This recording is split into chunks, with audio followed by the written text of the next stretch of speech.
Welcome to Real Estate U with Lettiann. Here we are. Welcome, Scott Kiesling this morning. Scott, welcome to our podcast, Real Estate U with Lettiann. So, Scott is with Fairway Mortgage. What is your title and what do you do there, Scott? My title is loan originator, loan officer. Basically, I recommended clients. I go ahead and get them pre-approved for home loans, take their information, figure out what's going to be the best program for them, and make sure they're going to be comfortable with the loan process. That's great. And even when I'm speaking with buyers and I'll say, oh, do you have a lender? And sometimes people don't really know lender, and I'll say, oh, a mortgage lender, a loan officer. Those terms, though, to people, especially first-time home buyers, they're looking for the word bank. And that's not always the case. So even just recently, a first-time home buyer said, what do you mean, do I have a lender? I said, oh, like a mortgage, a loan officer, someone to help you through the loan process. So I always try to be mindful that because we're speaking those terms every day, the consumer, buy and sell about the average of every 7 years. So it's kind of like having a baby. You forget. Sure. So today we're going to talk to Scott about obtaining a loan. What's the most important? Of course, we always, as real estate professionals, want to have our buyers pre-approved because, one, we don't want to spin our wheels and have them looking at properties that they can't afford or that they're not sure about. And then they have surprises along the way and they want a house and they can't get it.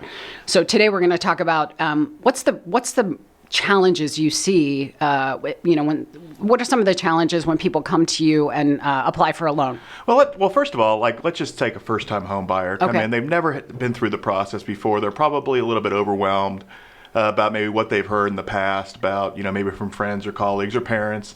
Hey, this process is going to wear you out kind of thing. Well, there's a lot of misinformation out there, and a lot of that has to do with, maybe just kind of Googling things and trying to figure it out on your own. So it's very important, and just at the very start of the process, to get with a mortgage professional or with a realtor and really get a good idea as far as what they're going to be in store for. I'm going to interrupt you because you said they Google some questions to start their process. Of course, everyone does that.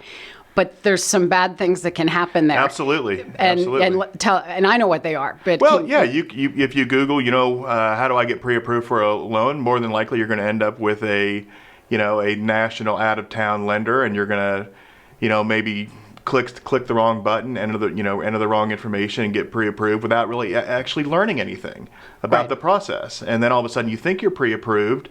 And when it comes down to it, you really don't know anything more than when you started. That's why it's important to maybe go with Fairway, who's a local lender. Yeah, local. Always support local. # support local KC. Yes. Support local businesses.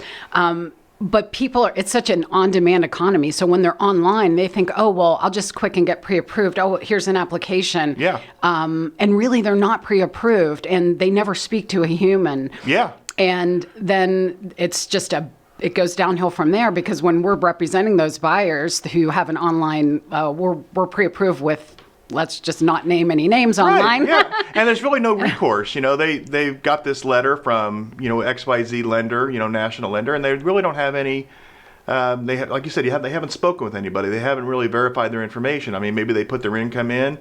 Maybe with what they put their income in as, maybe it's not the same thing that we would consider their income being. Mm-hmm. And that could throw off what they can get pre-approved for. So, yeah, it's if you start that path, then you're automatically going down the wrong road. Yeah, exactly. And obtaining a loan and working with a loan professional, especially if someone is local, that's all the difference in the world. But people don't. They're like, oh, I don't need to talk to anyone. I can just do that online. But really, that's going to bite them in the butt later. Yeah, it absolutely will. Yeah. Or it can, and it has happened. We've all seen it, where someone went out and thought they were pre-approved, found the home of their dreams, only to be, disappointed later when they found out that their pre-approval was no longer valid. I know. Or they lose the house, and it's just such a waste of time. It is, and it's a waste of time, and like I said, it gets their hopes up, and then it really kind of sours them on the whole home buying process. Right. So we want to make sure and, get them the correct information from the get-go.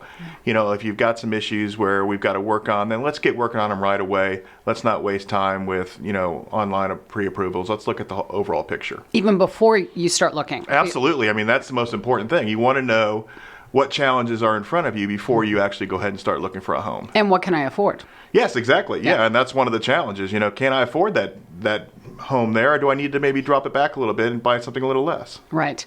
So when people are considering purchasing a house, whether it's their first or their fifth or their 10th, what are some things they need to consider before the process? Well, I mean, we're going to, first thing we're going to do is obviously we're going to work through the pre-approval. Everybody has heard that term, get pre-approved. Mm-hmm. Well, like we said, sometimes getting pre-approved is just entering information online. I don't think that's pre-approved in my idea, my estimation. I think you need to go ahead and have somebody ask questions. Don't just enter things online.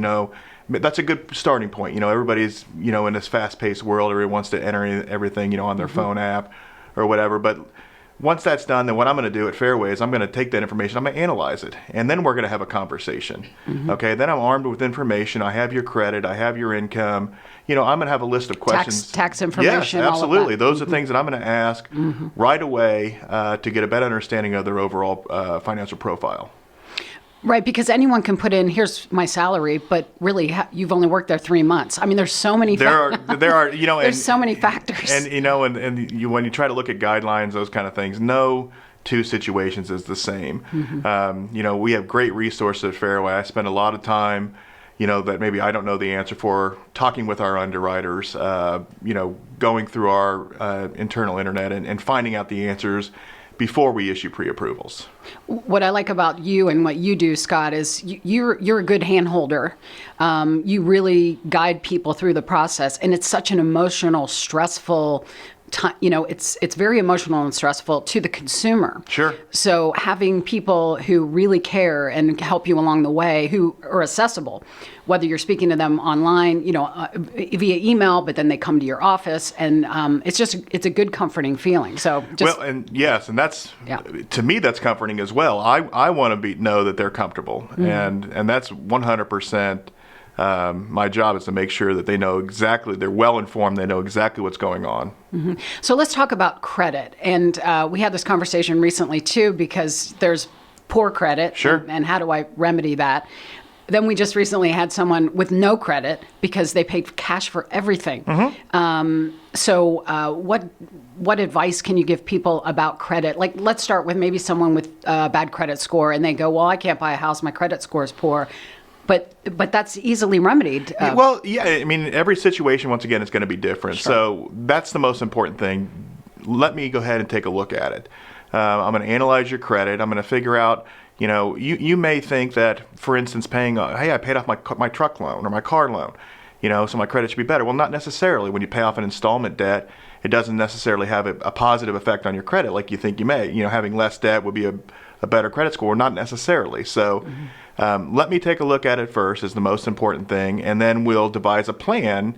If you're not where you need to be credit-wise, then we devise a plan that'll get you to where you need to be. Okay, and if you don't start now, and and I tell you, if you start now, you can buy in 6 months. We're going to look at your credit and go, okay, you need to do these things, and you can buy next spring. Okay, if you don't do it now, then when you come to me next spring, it's going to be okay. You do these things, you can buy next fall. Mm-hmm. So let's get started right away. A lot of times the fixes are pretty simple. That'll help boost your credit score. So that's the most important thing. So if someone's considering purchasing a home relatively soon, when should they call you? I mean, how far out? I would say let's get checked right away. If you think you may have some credit issues, even if you don't think you do, but you're not sure, let's get it going right away, because sometimes these things just take a little bit of time to get fixed. So we don't know there's a problem until we look at it. So let's go ahead and get looking at these things, and go ahead and get started on the credit repair. And you have a credit repair program. Yes, and that's at Fairway. We have a program called Credit Tool, and Credit Tool. What we're going to do there is we're going to pull your credit. We're going to submit to these credit experts. They're going to go ahead and analyze your credit and devise a plan over time. How just certain steps, step by step, what you need to do to maximize your credit score in order to buy. And it might not take 6 months. It might only take 6 weeks. And that's a very good point. I mean, for a good example, I had a first-time home buyer come in, and he had zero credit. He had never used credit in the past. Well, all he had to do was get a secured credit card for $300.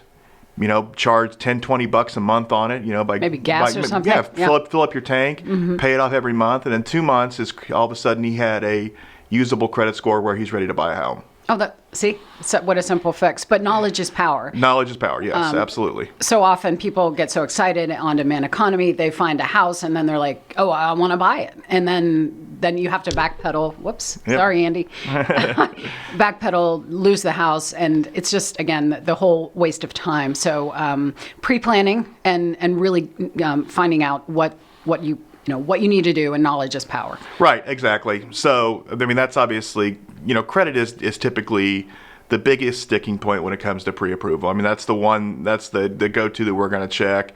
Really, the three things we check on a pre-approval is going to be assets. Where's the down payment coming from?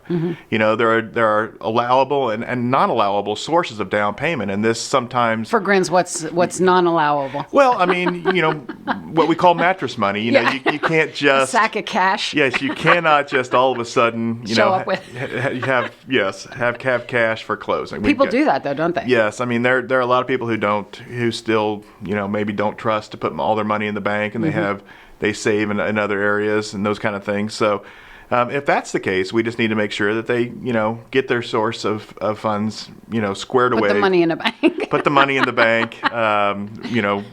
Prior to applying for a loan, and let's make sure we know where it comes from, because that's going to be once credit's worked out, then the down payment sometimes becomes the last minute tricky thing, because all of a sudden there's deposits going into accounts that we need to verify, moving money around, those kind of things. This is all kind of things that we'll talk about up front that'll make the loan process so much easier. If you don't have this kind of information, if you don't talk to somebody, then you don't know not to move money around. You don't know to make deposits. You don't know to, hey, I'm just going to borrow money from my sister. Well, that's okay, but we got to verify it. We got to track it. And again, more time. More time, absolutely. So if someone gets all of their ducks in a row, then that even helps them with closing. They're closing, from contract to close. That window can be really absolutely, and even faster. there's a difference between getting pre-approved and then having to work your loan through the process. But also, Fairway has a program that allows you to go ahead and get full credit approved prior to even entering into contract, and that way, all we'll need to do is get an appraisal. You can close in 2 weeks.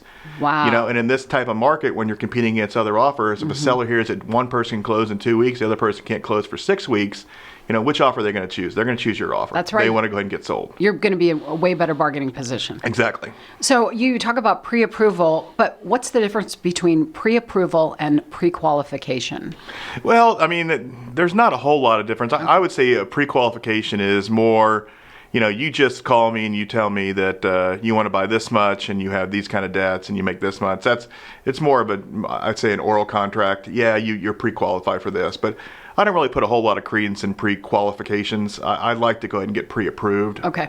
Which in my eyes is going ahead and pulling credit is if you got some tricky income, allowing me to analyze your tax returns, look at your pay stubs, look at your bank statements for any kind of unusual deposits, those kind of things. That's a pre-approval in my eyes. So I would definitely lean more towards the pre-approval process than just getting pre-qualified. Yeah, and you don't want any hiccups later. Right. So when I see a pre-qualification come by my desk, I'm like, eesh. Right. I mean, Fairway is definitely front heavy as far as effort, what you've got to put into the process, because we don't want any problems later. We want to go ahead and front load everything up front, make sure that we get everything up front, take a look at it, and then have no issues later on.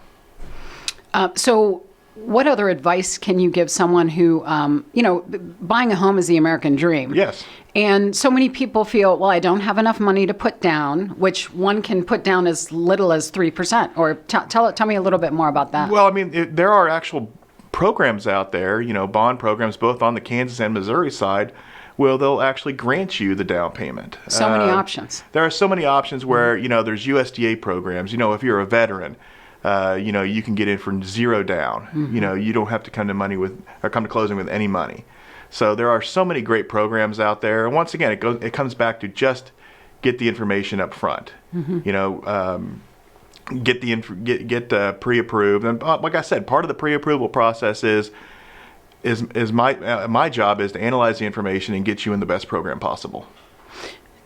Do you often hear people say, "Oh, I'd love to buy a house, but..."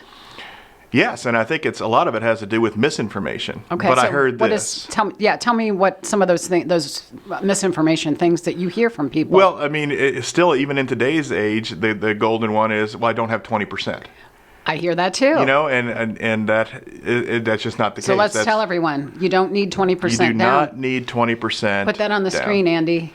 You do not need 20% to buy a home. That's right. Although the more you have, the better. Well, I mean, obviously it's going to lessen your payment. Of course. But, I certainly don't recommend, cashing out a 401k or some type of retirement where you're going to pay a penalty just to get the 20% down. Financially, that's irresponsible. And I think your financial planner, if you went with them and asked them the same question, they would tell you the same thing. You don't have to get the 20% down to have a very, very solid loan. And let me just say to everybody, when you're online, just seeing what you can qualify for, you don't get this information that's like Scott is giving you. You don't have someone saying, no, don't pull that out of a 401k. Here's what I would recommend. You might have one of those little chatbot people that are, how can we help you? Yeah. But I'm all for face-to-face, person-to-person, and supporting local. So any other advice that you can give to people? I mean, we've covered a lot of good ground today. Like I said, I mean, harping back to the original point, just start early. Yep. Get all your information to me. Know what you're getting into from the get-go, and the process will go smooth. Mm-hmm. And people do it every 7 to 10 years. Yeah, I mean, so you don't even have to be a first-time home buyer to forget the process, right? That's right. I can't even tell you how many things have changed in the last 7 years in this industry. Mm-hmm. Things are constantly changing. Programs are constantly changing. So yeah, if you're first-time home buyer or if you haven't bought in a while, definitely get some good information. So I have another. We have about 2 or 3 minutes left, but okay. People. So say they have a mortgage and they have a company with their mortgage and they live in a home, but then they're not really thrilled with that company and they want to shop. So what we hear often is, well, I want to shop for a lender, a mortgage, a loan originator, mortgage company, but I don't want everyone pulling my credit because that's going to impact my credit score. If someone's shopping for a loan, how does that work? And does it affect their credit score? Well, I mean, any hard pull on your credit technically does affect your credit score, but it's a necessary evil. Okay. And the credit bureaus are supposedly set up to where you can go ahead and get your credit pulled so where you can shop with different companies and not hurt it every time. Do you have a story of a really good story that someone you helped and it was just like a heartfelt, or is that? I would think that feels good a lot. Oh, those are the most satisfying. Yeah. When you, maybe you're dealing with in a situation and they've been told no, maybe by someone who didn't do their due diligence. Okay. And you just do a little more digging, and then you figure out, hey, maybe this isn't the case. Maybe this doesn't kill the loan, kind of thing, and you're able to turn it around and get it done. Those are the most satisfying, absolutely. And overcoming hurdles and challenges. Overcoming hurdles and challenges is definitely part of this job, absolutely. Yeah, mine too, and yes. I love it because I do love it as well. Yeah, it's very. I mean, just to see the person's face. So, anyway, Scott Kiesling, everyone, with Fairway Mortgage, local mortgage lender here in the Kansas City metro area. We'll have Scott's contact information on the screen. So, Scott, thank you so much for being here today. Lettiann, it's a pleasure. Thank you. Good to see you.